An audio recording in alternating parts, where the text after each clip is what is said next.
Yeah. Now, you know what the real danger is? You and I can go and create one of these chatbots ourselves. With the right education, anybody, well, with the right education, and I'm going to say that with a proper computer science education, like what we offer here, right? But the public needs to know that these are machines, these are statistical machines underneath, right? So after one point, once somebody sees all these comments on Facebook, they're gonna think these are my friends, and they're not gonna understand that these are just programs catering to my needs. Like if a company wants to fool you, they can. Yeah. And it may take many turns until you realize they are not a chatbot. Yeah. Your productivity will be less, Right. and you would not be as competitive when you apply for jobs.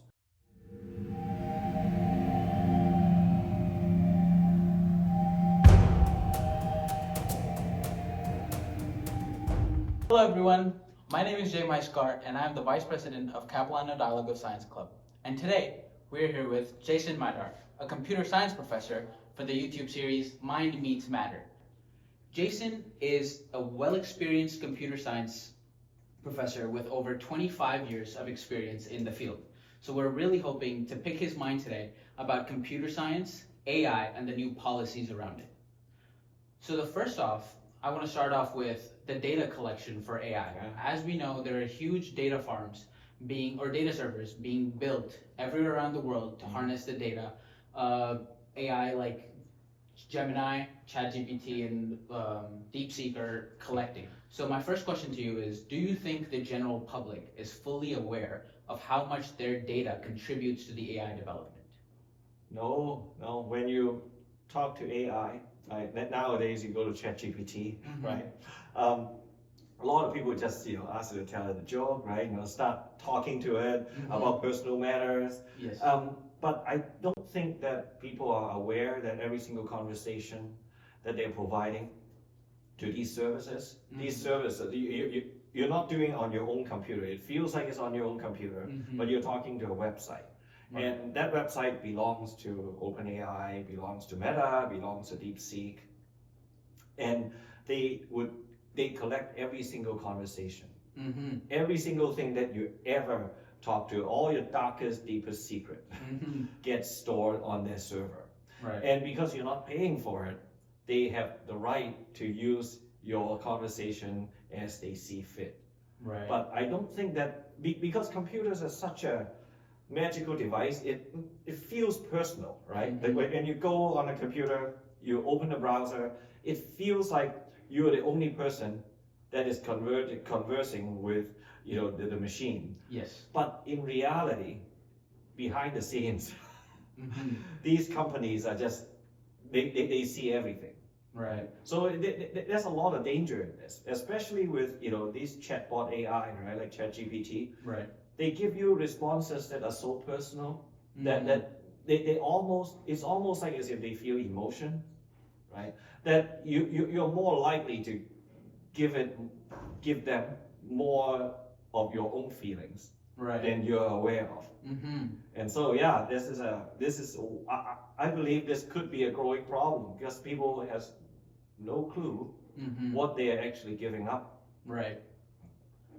So this is perfect segue to my next question is, in your opinion, do you think the current laws are enough, data protection laws specifically, are enough for AI companies on how they should collect and use data?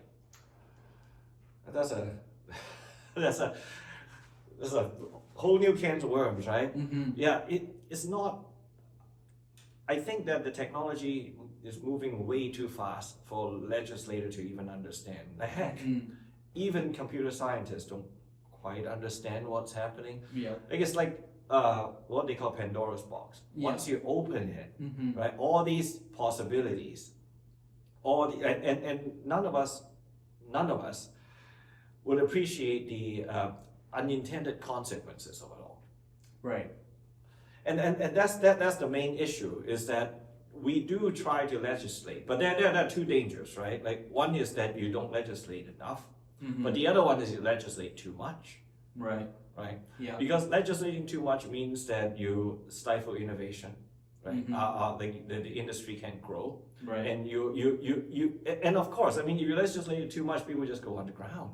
and then there are all these illegal activities happening. Yeah. Right? That's on one hand, right? But if you don't legislate enough, dangerous things can happen. Right? Really dangerous things. But as a society, I don't think we figured it out yet. Right? Yeah. Like just like there was a case where like a 14-year-old boy was chatting with an AI, and unfortunately, the AI started telling him to harm himself. Okay. And he did. I mean, I don't want to go too deep into it. But what I'm saying is that, so should we legislate the AI, or should we educate the public? Like, which way is better? Nobody knows, right? Right. Like, I think that AI companies need to, like, look, everything is programmed by these AI companies, right? AI companies can program AIs to make them speak as if they're your friend. Yeah. AI companies can make these AI talk as if they are a knowledgeable person. Right. Right. Or AI companies can program their bots to talk like a robot. Yes. With no emotions. The current batch of AI, a lot of them, especially the consumer-facing ones, would give them personalities. Right. And I don't know the ethics of that, right? I don't know. I don't know if we should legislate it, but the public needs to know that these are machines, these are statistical machines underneath, right? They're just catering to them the way they want to be catered to. That's right. And that's because they already have their data from their past interactions. And they are programmed to do it. Yes. Like they are programmed to be agreeable. Right? They are not programmed to say, these companies can very well say that, okay, these AIs, right, every single response would be robotic. Yes. So there is no confusion. There is a real human being, right? Or that is an entity that feels emotions. We can program that. Don't let them tell you, don't let these companies tell you that these AIs are magical, that it just comes alive, or it became intelligent all of a sudden. No, these are all programmed. Yes. Right? Now, it's not the same type of programming that I teach my students. Right? These are different type of programming, and yes, as a field, we are creating new ways to write computer programs. Wow. But these are still computer programs, and it's still programmers that program them. Right. Right. So end of the day, they're still hackable. They are still hackable, right? They're still man-made entities. Right. There's no magic, right? There's no real kind of soul inside these machines. At least not right now. Not the way that, not the current ChatGPT that you're talking to. Right. Yeah. One of the main implementations of the personality types is with Meta right now, where they have introduced like separate AI profiles that are going to have their own profile pictures, their even own set of pictures like, oh, look, I visited here, visited there, and they will interact with your profile on Facebook, and you will never know that it's an AI personality or AI profile. Right. So what are your thoughts on, so after one point, once somebody sees all these comments on Facebook, they're gonna think these are my friends, and they're not gonna understand that these are just programs catering to my needs. So do you think this could potentially lead to isolation? And so, because similar for people who are just using ChatGPT as a therapist, because it's catering to their personality, they think of it as a friend. When this friend is always catering to me and is the ideal friend, but like you said, they don't understand their computer programs. So do you think this could lead to isolation down the road? Gosh, that's scary, right? That is scary and dangerous, right? So when I first look at AI, I said there's no danger to it. It's just code, right? Yeah. It's just statistical analysis of conversations, right? Yes. So that you can spit out new conversations based on statistics. So I thought that no big deal, right? But then as I work with it more and more, like what humanity has stepped into, like what we have created, is an imitation so real, right? Especially if we program it that way, is an imitation so real that can confuse people. Right. And so there is a real danger to this, right? There's a real public danger. Yes. If you try to fool people into thinking that it's a real entity, it's a real human being behind the screen. Right? Yeah. Because behind the screen you don't know. For those of you who want to look it up, right, Alan Turing is the computer scientist that essentially created or conceptualized our modern computers. Right. And he was also the one that conceptualized what AI could mean. Yeah. Yeah, so he created this thing called a Turing test, where essentially, if a chatbot can fool a human being into thinking that they are real humans, then the chatbot is essentially passed Turing test. Yes. Right? Because the human being on the other side of the chat can't tell if they're chatting with a chatbot or chatting with a human being. Right? That's what Alan Turing conceptualized in the 1950s. Right. Right? Before chatbot, before any of this. So a genius person. We have passed the Turing test. We have created a computer program that can now pass Turing test. When you talk to when you talk to an agent, right? Let's say when you're on a website and you click on help, right? There are lots of these chatbots. Nowadays, you can't immediately tell if you're talking to a chatbot or not. Yes. Right? If a company wants to fool you, they can. Yeah. And it may take many turns until you realize they are not a chatbot. Yeah, and like I'm not talking to a real customer service. That is right. Yeah. That's right. And imagine the ethical implications of it. Yeah. Now, you know what the real danger is? You and I can go and create one of these chatbots ourselves. With the right education, anybody, well, with the right education, and I'm going to say that with a proper computer science education, like what we offer here, right? We'll have the ability to build these chatbots ourselves. Right. So all of a sudden, like you have all these people that have the ability to create imitations of real human beings. Can you imagine that? Yeah.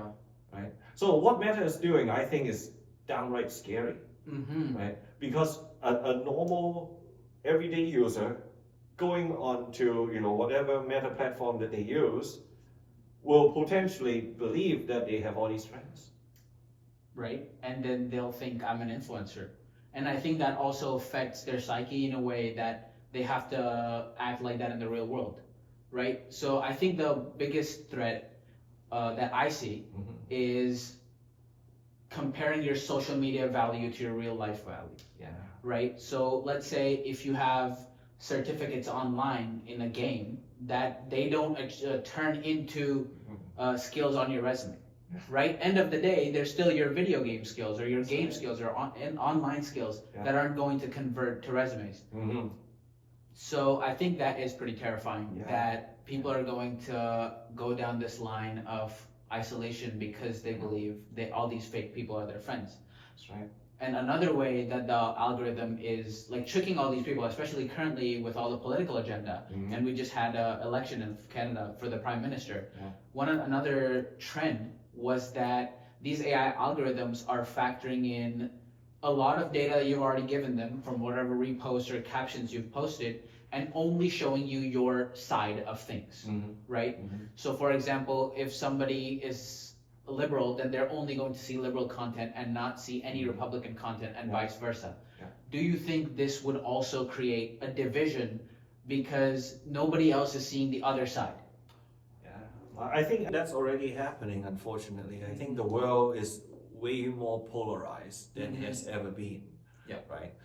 Every election now, every election always is two sides fighting each other. Yes. But I just feel that now the division gets wider and wider. Right? People are more extreme. Political leaders get more extreme. But they get voted in based on not harmony, right? But based on how extreme you can get. Yes. How many clicks you can get. Exactly, right? And so that they would really, like, their idea is to cater to just their base to get voted in, instead of coming up with something that both sides can work with together. Right. And I believe that that's because of what you talk about. is this kind of echo chamber effect, as they call it, right? When you go online, and we all, when we go online, we only like to look at things that we enjoy looking at. Yes. And these algorithms, these websites, these platforms take advantage of that, and so only feed you what you want to see. Yes. Without forcing you to kind of consider the other side, so to speak. Right. And I mean, look, if you're a 50-year-old, you're already set in your ways. That's not a big deal, right? I'm already set in my ways, right? Nobody's going to convince me. But if you're a 15-year-old, right, like you haven't formed any opinions yet. Your brain is malleable. Yeah, and then you are exposed to one side, and then all you see is that one side. You know, from 15 to 20 years old, right? There's no chance that you're going to consider the other side afterwards. Right.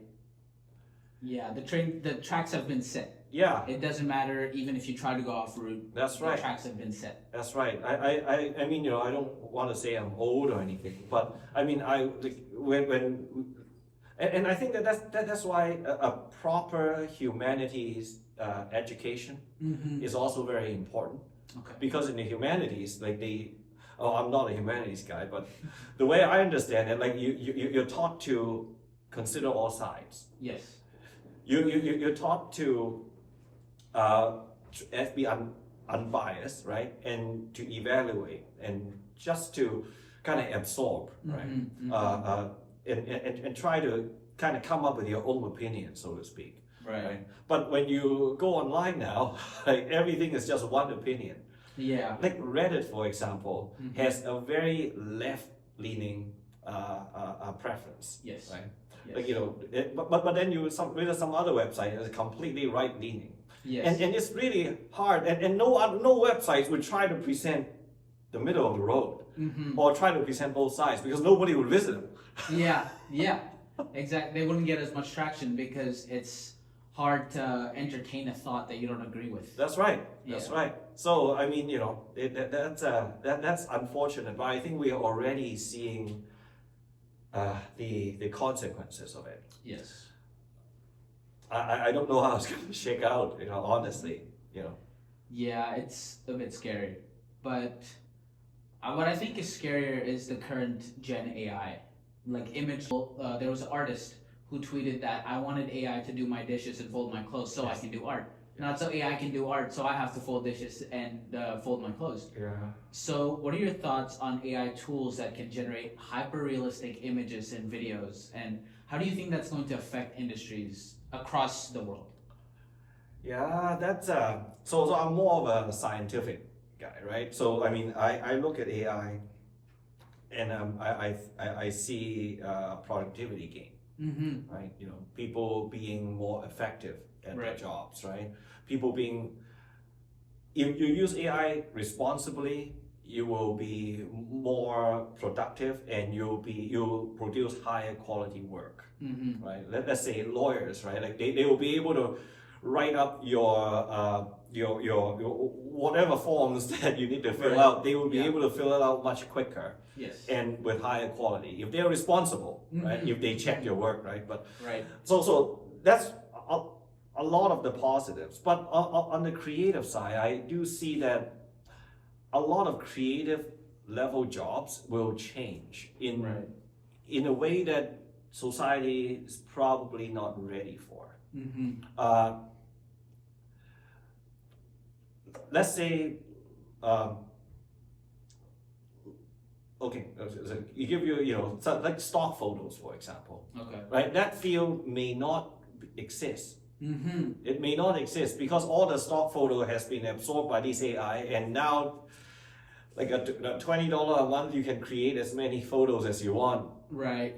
Yeah, I don't have to, you know, go to unless the photo that you want is very, very specific, and even then, AI, you go to AI first. Type a super specific prompt to get that exact image, right? Exactly, right? And we're at that point where we have this technology.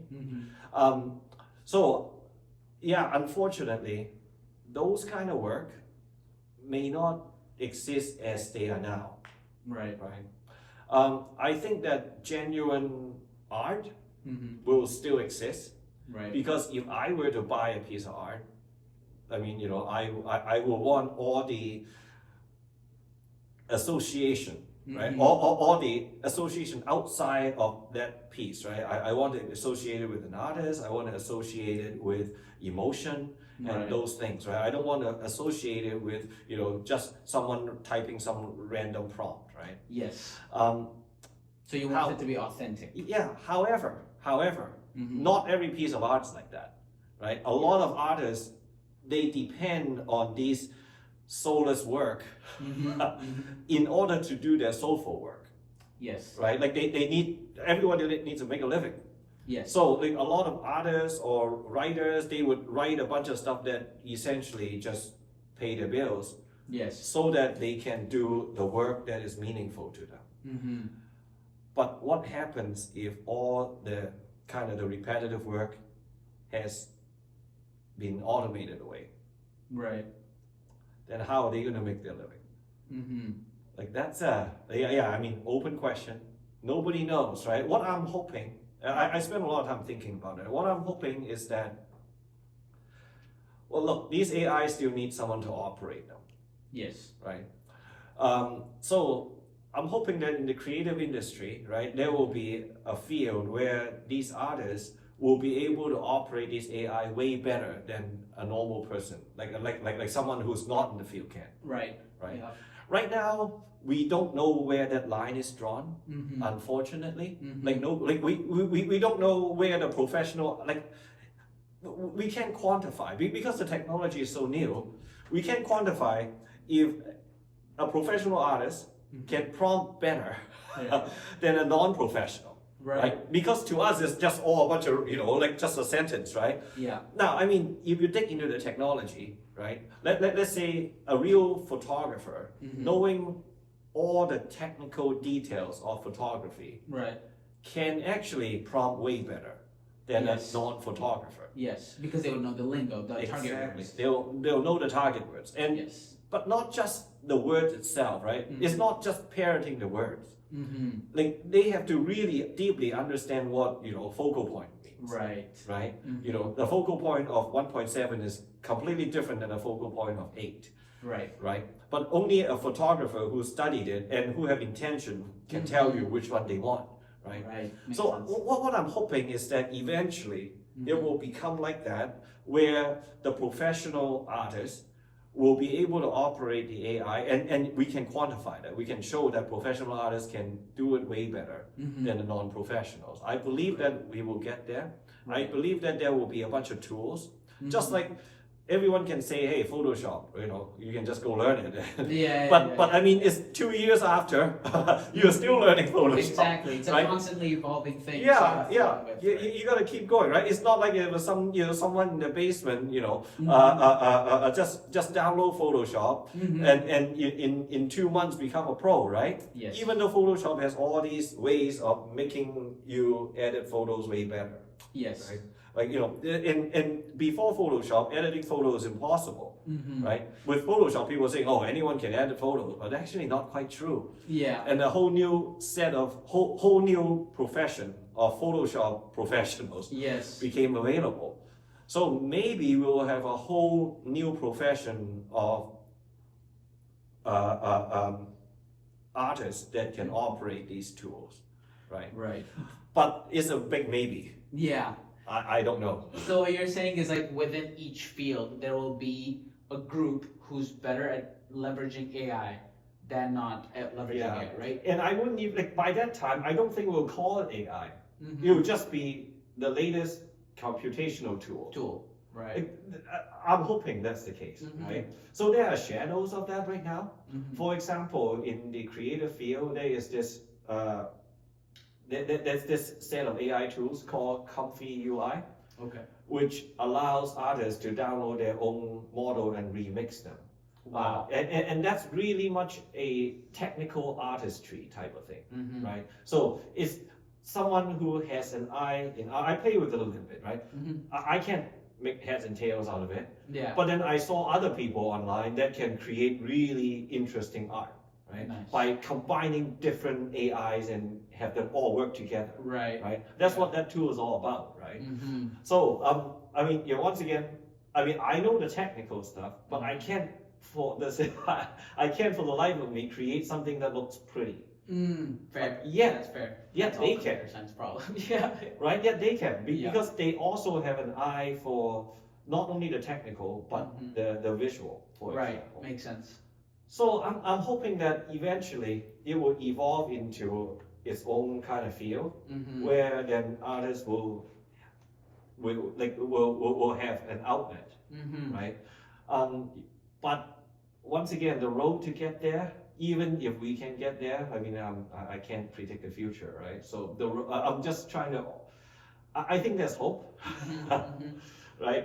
But how to get there, I don't know. Because yesterday I was scrolling through some news and they were saying that the first fully AI ad has came out, right? Like, Yep. So I mean, From I think VEO3, Yeah. Google's VEO3. right, Yeah. right. So who knows how it's all gonna shake out, right? Yeah, that's interesting because there's this proposed, like this is a hypothesis by like Naval Ravikant.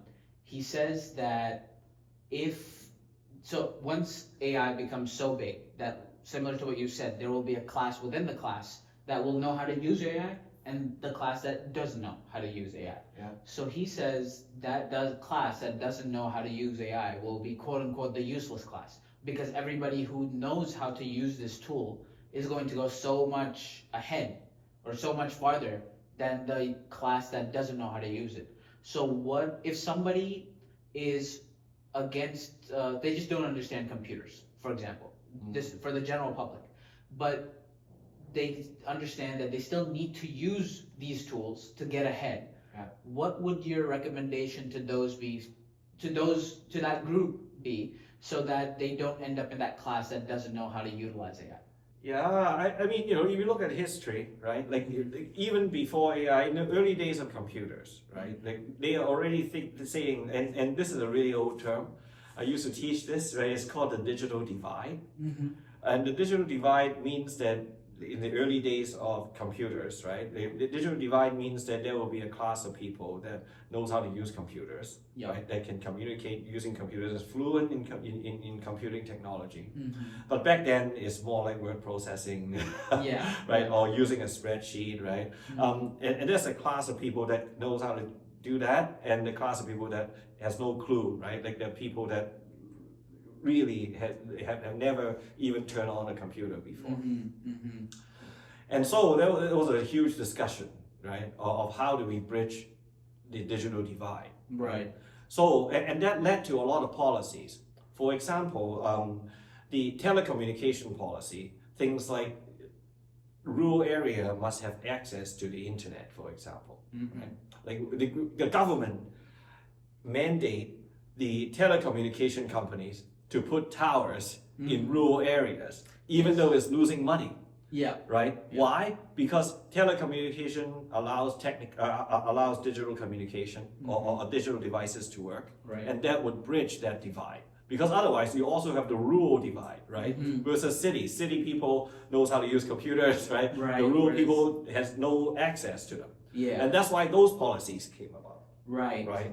So I think that might be a policy thing, where if AI do become commonplace, and that there will be public policies that help those that has no clue how to use these technology to catch up. I mean, I don't think it's a choice. Throughout history, I think that's what we deal with. Right. A lot of people that were displaced by automation technology throughout the ages need help for retraining, right? So maybe there will be AI retraining at some point, right? Otherwise, yes, I mean there will be. There will be a separation of people that is really fluent at this, and people that are not fluent. Now, here's the interesting thing, right? Right now, like we all recognize that if you are good at AI, and if you're a programmer, you know, we have these AI coding buddies or Yes. coding agents, right? Yep. That really help our productivity, right? Essentially, we don't have to Google search questions. Right? Yeah. If you're a programmer, you're always Google searching. But now we don't have to do that. We talk to the AI, and AI give us more. A lot of the times, not all the time, but a lot of them give us quicker answers and more accurate answers. Yes. Right? That is what professional all the programmers recent updates of that, whatever you're searching up. Exactly. Well. Yeah. So I mean, so if you don't, even as programmers, if you don't use these coding agents or co-pilots, you know, then your productivity will be less, Right. and you would not be as competitive when you apply for jobs, or your performance, your work performance will be lower. So yeah, I mean, unfortunately, like we all have to keep up to date, right? Yeah. So I think that if AI is commonplace, then the government has to help that group. Right. That needs to kind of catch up. Right. Do you think the educational institutions can also try to adapt to AI by integrating it more throughout all faculties? Well, I think that yes. I mean, the short answer is yes. Right? The short answer is that I think that if AI is going to become commonplace, it kind of is, but I mean, there's no official recognition of it at the moment, and once again, we're still struggling with what that means, right? But I think that as appropriate, there should be resources that are put into integrating AI into the education process. The problem with education is that it's constantly underfunded, right? Yes. So who's going to pay for the retraining of educators? Right. Yeah. Right? I mean, I mean, AI is part of what we do in computer science, right? So that's why, I had background, in it. So, I mean, of course, I mean, it's easy for me, relatively easy. I still spend a lot of time, but it's relatively easy for me to look at AI and understand what it's doing, right? But it's still a lot of work for me, right? So I can imagine someone, let's say from English, right? Yeah. How are they going to adapt their curriculum if they don't understand the tool? Right. Right? So they need to be trained also, so that they can educate the next generation. But who's going to pay for that? True. Too many factors that are converging for that one thing to happen. Yeah. So I mean, yes, I think that all institutions should support it, right? But I mean, it's a complicated subject, right? Yeah. And yeah, we've all been there. We've seen people complain about classrooms, like the instructors not teaching the latest and greatest, right? But I mean, that's a side effect of not having support. Yes. Right? I agree. And if AI is going to become this kind of tidal wave, I mean, we're all guessing it is. But if it is going to become that, then I think we have to be proactive, right, in providing that layer of support, right? And instead of being reactive, in saying that we'll deal with it when we get there, because the students will get it before the educators. Yeah. Right. And if the students aren't trained in using it correctly, we're already dealing with it right now, right? Like all the cheating in the classroom. Yeah. Right. We haven't educated our students properly to say that, well, there's like AI should be used this way, right? And AI shouldn't be used in this particular way. Right.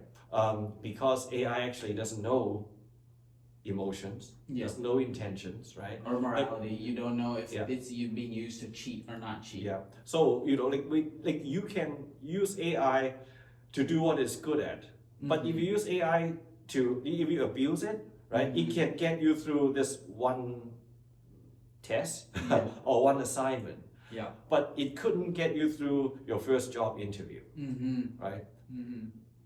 But I mean, how are we going to do that if there is no infrastructure to show teachers? Exactly. Like For them to build systematic on support. You're right. That makes sense. Yeah. You know, and I don't want to say ban AI, but I mean, a lot of times I'll tell my students, okay, for this assignment, do not use it. Yeah. And then I'll tell my students in a different assignment, go ahead and use it. Right. Yeah. Right tool for the right occasion. Yeah, right tool for the right occasion. Exactly. Exactly. But it's a complicated problem, right? I mean, once again, I mean, computer science, right? You know, so I have more unique insights into it. But for those who are not, then yeah, it's going to be really tough. Right. And I think this kind of goes into learning how to code. Yeah. So not everybody's a computer person. They don't need to know how to code, but they should understand the tool. But with all this AI thing, even like you're currently teaching Learn to Code, and I know like I've had a class with you. I know you're big on you should know how to code. Yes, you should know how to use AI, but you should also know how to verify that code. So what do you think is the future of coding now that AI is there and people think that if I can just give this problem in a test, like you said, for example, to AI, it can write me a quick if statement and I can get it done. So why should people learn AI? Coding. Yeah, that's a really interesting question. So my first answer, there's going to be multi-part to this, right? My first answer is, if you give, code is one of those things where you can run it, right? It's not like you can run it by a machine, right? So it's easy to train AI to create code because AI can then run the code, verify that it's correct, and then keep iterating or keep creating new code and run it. And so it is one of those things where it is almost like as if it's built for coding. Right. That's why there are so many kind of coding agents or coding assistant. For programmers. So AI is actually built for, and math is similar. AI is built for these type of problems. It's actually not as good as something like generating an image because a human being has to verify that the image is correct. Yes. Right. When AI generate code, AI can verify it's whether correct or not by itself. In a limited way. Right? So AI is built to write code, like seriously, right? The issue though is that if you have ever give ChatGPT an open-ended question, not a coding question, but an open-ended question, ChatGPT will, let's say very simple, right? You ask ChatGPT to write me, give me 1,000 hello. ChatGPT wouldn't actually give you, sometimes ChatGPT wouldn't give you a 1,000 hello. You'll actually write some code that actually spits out 100,000 hello. Right? So ChatGPT gives you code, right? It doesn't actually give you the output. It gives you code to generate the output. Because ChatGPT decides that that problem is better solved with code. Right? So now as a user, you got this code, right? What are you going to do with it? You have to run it, right? So you have to, at the very least, learn how to run it, right? What if the code is not exactly what you want? If the code that ChatGPT gives you is complex, then wouldn't it make sense for you to look at the code and say, okay, this is not doing what I want. I'm just going to change that one little thing, and then it'll do what I want? Or do you feed it back to ChatGPT and say, you're not doing what I want? Do something else, and ChatGPT will give you something completely different. And then and it's still not giving you what you want, and you just wasted so much time. Right? Just trying to get the right answer. Because code has right and wrong answers. It's the same thing as image generation. If you ever use this image tool, you'll notice that every prompt gives you a different image. And as the user, you have to go through the laborious process of picking which image is what you like. With code, it's very similar, right? You give it a problem, it'll give you 1,000 different potential solutions. Do you run every single one of them? How much time do you have? right? Yeah. So I believe that there is still, I believe that coding is actually even more important. Right. Because we are all going to be receiving code Mm-hmm. that we need to run for problems that we solve in daily lives, Mm-hmm. right? So your own problem verification. Your own problem verification or your own problem modification, right? You have to modify what. So here, I was just doing it the other day, right? My boss asked me, hey, there's like 5 documents, right? Can you collate them? Right. Yeah. Right? So like 5 files, right? Yeah. And can you analyze them and collate them in some ways, right? So I'm like, okay, I can write a Python program to do it, right? And I taught you guys how to, use like pandas and do that. Yeah. So I'm like, okay, I can do it, but that's a lot of work, right? To build the code, I can't do it, but I can just ask ChatGPT to do it. So I asked ChatGPT to do it for me, right? And ChatGPT did do it for me, give me a bunch of code, a complicated piece of code, but it's just a little bit wrong. Yeah. In the most subtle way, right? Of course, I'm a programmer, so I know exactly what to fix. Right. So that whole process takes me relatively small amount of time. It's much shorter than me building the whole thing. Yes. But if I didn't know how to code, I will still be struggling. Right. You wouldn't know what to fix. I wouldn't know what to fix, right? But because I know how to fix it, right? It becomes I become so much more productive. Right. Right. Right. Because it gets the tedious work out of the way. Yeah. The thinking of the fields and how you're gonna sort them. So it just does the hard work, like the dirty work. The boring work. Yeah. The boring work. Yeah. And then you get to be more creative with code. But craziness is that it actually got the wrong fields. Okay. Like I asked it to extract, field number 4, it extracted field number 6. Right. Right. But if I don't know the code, I wouldn't know how to turn 6 back to 4. Right. That's exactly the problem. Yeah. Right? It's because these things have all this randomness that built into it that is not always correct. And when the problem is complex enough, that's the next level, right? When the problem is complex enough, I can almost guarantee you that you'll get it wrong. Yeah. It'll get you 90% there. Heck, 98% there. But to pick out that last 2%, yes, that's actually the hard work, right? You've heard of the 80-20 rule, right? 80% of the time is, 20% of the time is used to spend on 80% of the work. Yes. And then the other 80% of the time is on the actual finishing up. Yes. The last 20%. Cleaning up. The cleaning up, right? AI is able to get that 80%. But right now, we still need to do the really hard work of the last 20%. Right. The final touches. Yeah. So I actually think that it is more productive, but the actual thinking part, it is not easy to replace. At least the technology that we have right now don't have the capability to replace that last 20% because AI don't really think. Fair. It's just statistics. Yes, just it gives statistics. you what you give it. That's right. So this question is from Maxwell Rowley, and the question is, with the large AI, virtualization, and storage data centers being built nowadays, do you think the internet might go back to being mainframes and terminals instead of local PCs? That's a good one. Our industry flipped between 2 models. And the 2 models are the kind of large centralized data centers. And in the 60s, we call those mainframes. Right?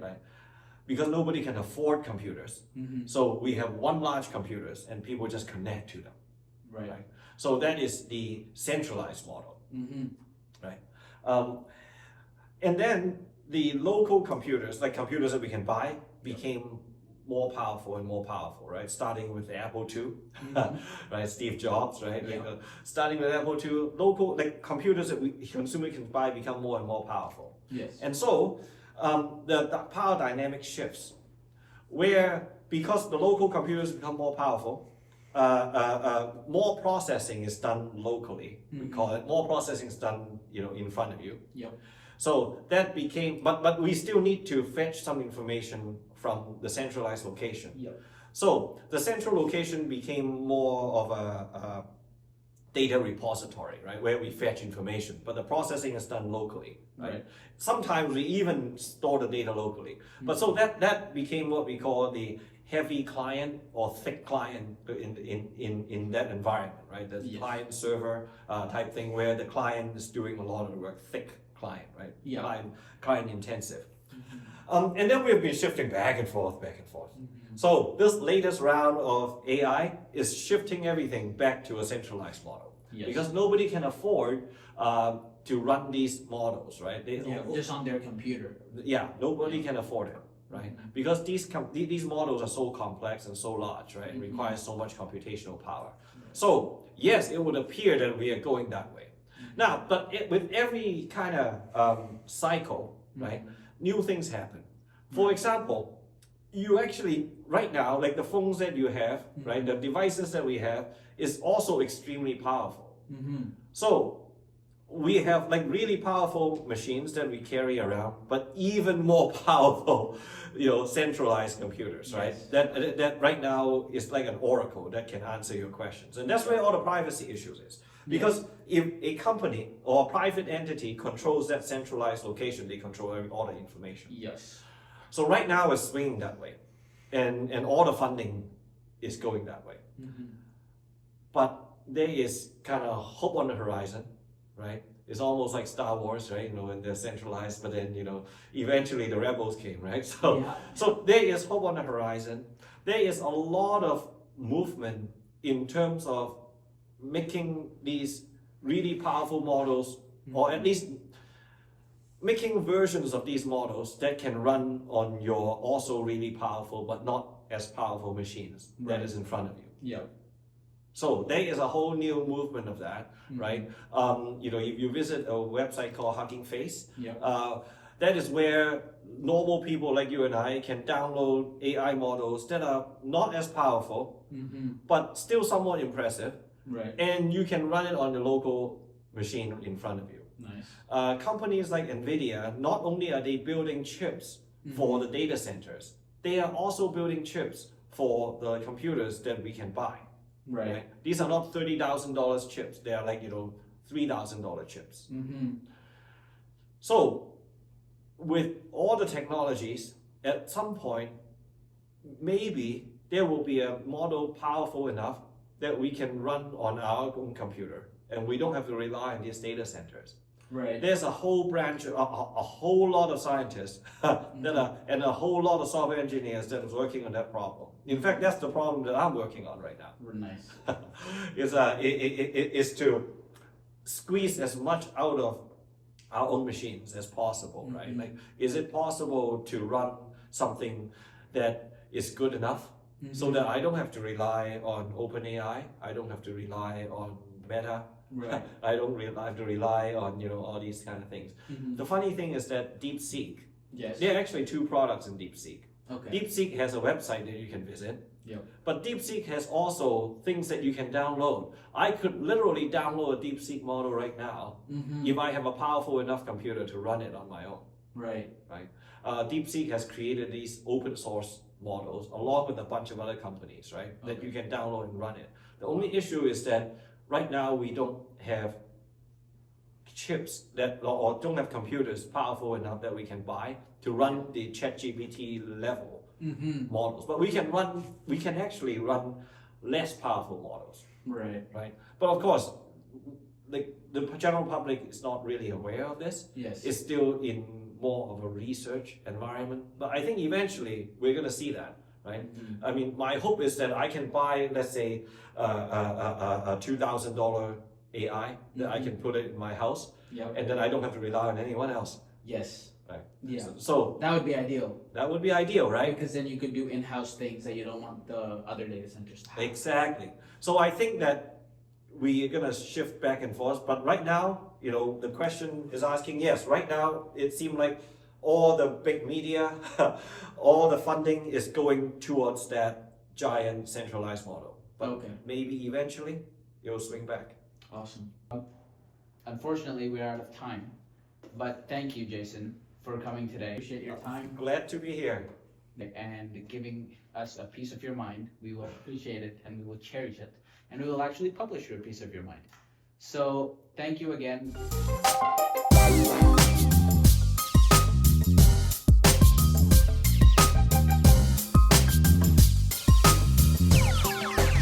It sound right, boys.